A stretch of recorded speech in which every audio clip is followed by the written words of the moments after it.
Evangelio de nuestro Señor Jesucristo según San Mateo. Jesús salió de la casa y se sentó a orillas del mar. Una gran multitud se reunió junto a él, de manera que debió subir a una barca y sentarse en ella, mientras la multitud permanecía en la costa. Entonces él les habló extensamente por medio de parábolas. Les decía: el sembrador salió a sembrar. Al esparcir las semillas, algunas cayeron al borde del camino y los pájaros las comieron. Otras cayeron en terreno pedregoso, donde no había mucha tierra, y brotaron enseguida, porque la tierra era poco profunda. Pero cuando salió el sol, se quemaron y, por falta de raíz, se secaron. Otras cayeron entre espinas, y éstas, al crecer, las ahogaron. Otras cayeron en tierra buena y dieron fruto, unas 100, otras 60, otras 30. El que tenga oídos, que oiga. Palabra del Señor. Hola amigos y amigas, en torno a esta palabra de Dios, hoy nos convoca siempre esta palabra que es palabra de vida, palabra de esperanza, palabra de alegría para todos nosotros. El Evangelio de hoy dice que Jesús se sentó a orillas del mar para predicar, para hablar justamente de la palabra de Dios como una semilla. Se sentó a la orilla del mar de Galilea. Ellos sabían bien que no era un mar, que era el lago de Tiberíades. Sin embargo, ¿por qué en el Evangelio se llama mar? Por muchos motivos, pero quizá uno de ellos sea el recuerdo del Mar Rojo, ese sí que era el mar. Para ellos era el Mar Rojo por donde cruzó el pueblo de Israel para entrar a la tierra prometida. La palabra de Dios, la palabra de Jesús, es la que saca al pueblo de la esclavitud y lo lleva a la tierra nueva, que es el reino de Dios, esta propuesta de Jesús. A los discípulos entonces se los lleva, a aquellos que escuchan la palabra de Dios, son llevados a esta tierra nueva, a esta posibilidad nueva, a esta vida nueva. Por eso el mar. Una gran multitud se reunió en torno a él, dice el Evangelio. Esta gran multitud es la humanidad entera. Toda la humanidad es la que tiene que pasar a la tierra prometida, es decir, al reino de Dios, que es la propuesta de Jesús. Dice el Evangelio que Jesús entra en la barca y se sienta. Cuando vemos en el Evangelio Jesús sentado, significa que habla como en una cátedra con autoridad.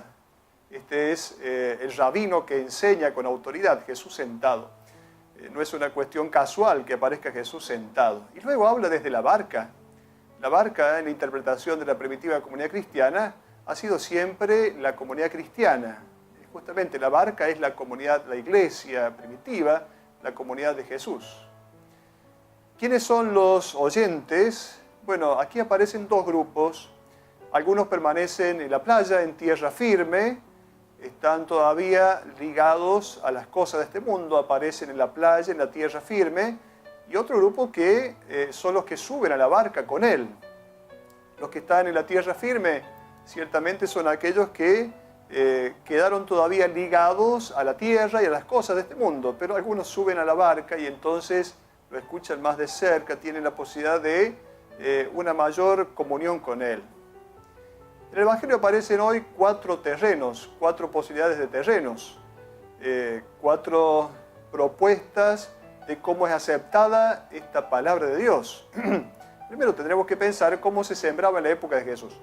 Hoy nosotros para sembrar lo primero que hacemos es mover la tierra. Bueno, ciertamente hoy existe la siembra directa, una manera distinta de sembrar muy actual, pero tradicionalmente primero se ha movido la tierra, luego se ha sembrado. En la época de Jesús la siembra no era así. Primero se esparcía la semilla, se tiraba la semilla y luego se araba un poco, se movía un poco la tierra.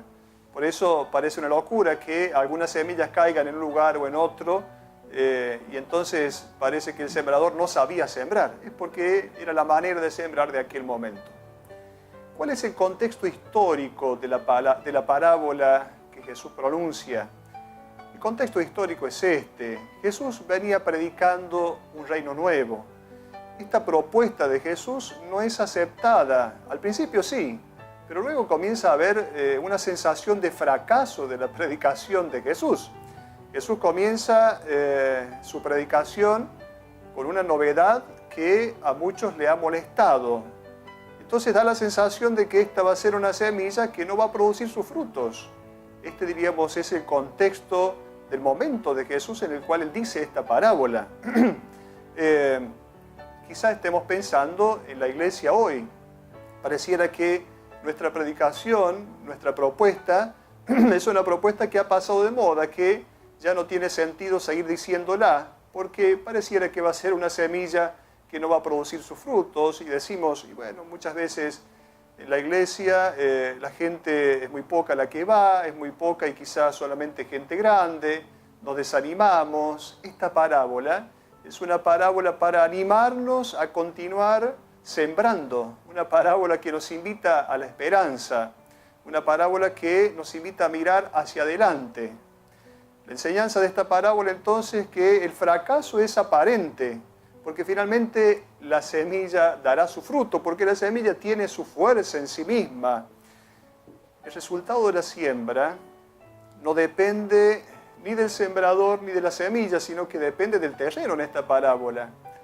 La semilla ciertamente tiene su fuerza en sí misma, y esta es la palabra de Dios, la propuesta nueva de Jesús, la propuesta del reino nuevo, del reino de Dios. Esto tiene su fuerza, y entonces depende del reino, depende del terreno en el cual caiga esta semilla. Y aquí entonces aparecen estos 4 terrenos, 4 posibilidades.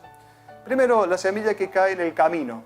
¿Cómo es que la semilla cae en el camino? Ciertamente no había, en la época de Jesús, no estemos pensando en vehículos y caminos con vehículos, caminos grandes.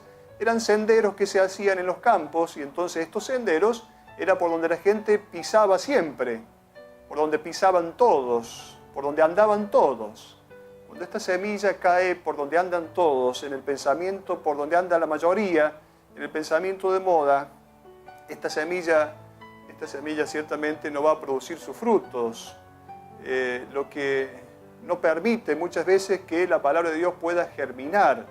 Esto es aquello del camino donde cae esta palabra de Dios, esta semilla, por donde andan todos, el pensamiento de la mayoría, lo que está de moda. Esto es la semilla que cae en este lugar que es el camino, donde se lo comen los pájaros a esta semilla. Luego, la semilla que cae en el terreno pedregoso, y entonces, claro, al principio esta semilla parece que comienza a ser una planta linda y esperanzadora, pero luego el sol, que debería ser algo a favor, la quema, desaparece esta planta.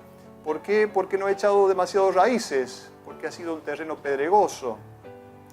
Y esto es cuando la palabra de Dios al principio en algunas personas es bien aceptada y entonces todo es muy lindo, todo hermoso. Luego se cae todo esto porque es simplemente entusiasmo momentáneo.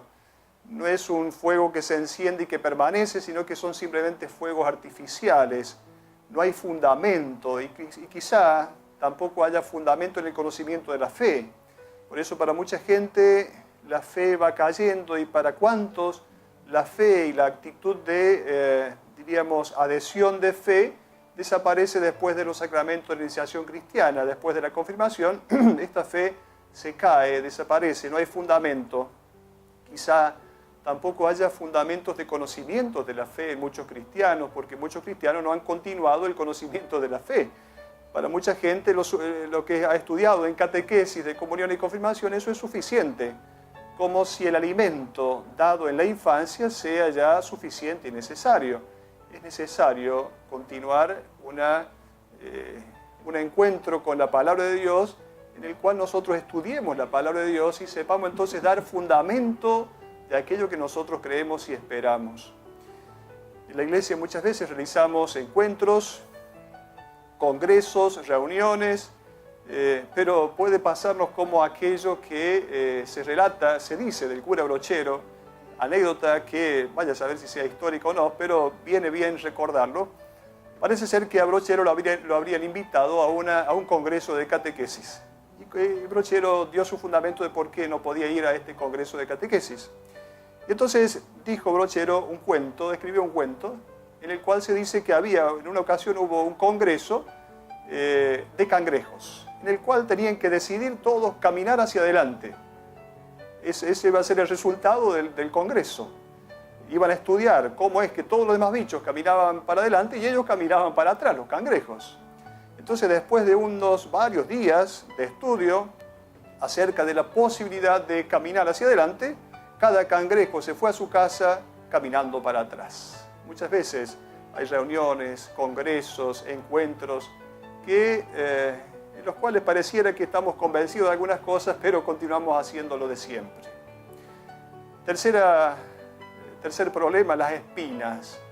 Las espinas, que son las preocupaciones de la vida, las cosas que convertimos en idolatría, el poder, el tener, el placer, el confort. La idolatría, ¿qué significa? Fabricar dioses falsos. Las realidades de este mundo son importantes, son buenas y sanas, pero cuando las convertimos en absolutas, entonces perdemos libertad. Estas son las espinas que ahogan la palabra de Dios. Muchas veces el Evangelio ha llegado a nuestro corazón, pero es tanta la presión que tenemos del confort, de la cosa de moda, del placer, que entonces esta palabra termina ahogándose. Y finalmente, la tierra bella, la tierra buena. Podemos traducirlo como tierra buena o tierra bella, tierra hermosa, tierra linda. Esta tierra linda, desde donde la palabra de Dios va a dar sus frutos. ¿Qué es esta tierra linda? Es el corazón puro, el corazón abierto. Cuando el Evangelio se dice corazón puro, significa que no está mezclado con otros dioses, que es un corazón abierto totalmente a la propuesta del único Dios, que en Jesús se trata de la propuesta de las bienaventuranzas. Y Jesús es casi diríamos exagerado en cuanto a el fruto que va a producir esta semilla.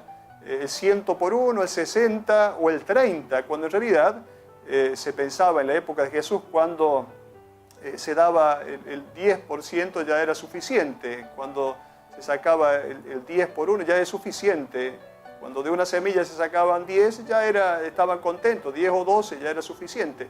Bueno, acá Jesús habla del 100, del 60, del 30, como mínimo el 30, lo cual significa que Jesús es generoso en el pensamiento acerca de los frutos que da su palabra, que llega al mundo y a cada corazón. Por eso este Evangelio de hoy es un mensaje de esperanza para todos en la comunidad cristiana, para los padres que educan a sus hijos, que a veces piensan, lo que yo estoy diciendo, enseñando a mi hijo, a mi hija, no va a dar frutos. Es un mensaje de esperanza. Tenemos que tener ciertamente la paciencia necesaria para saber que algún fruto irá a dar.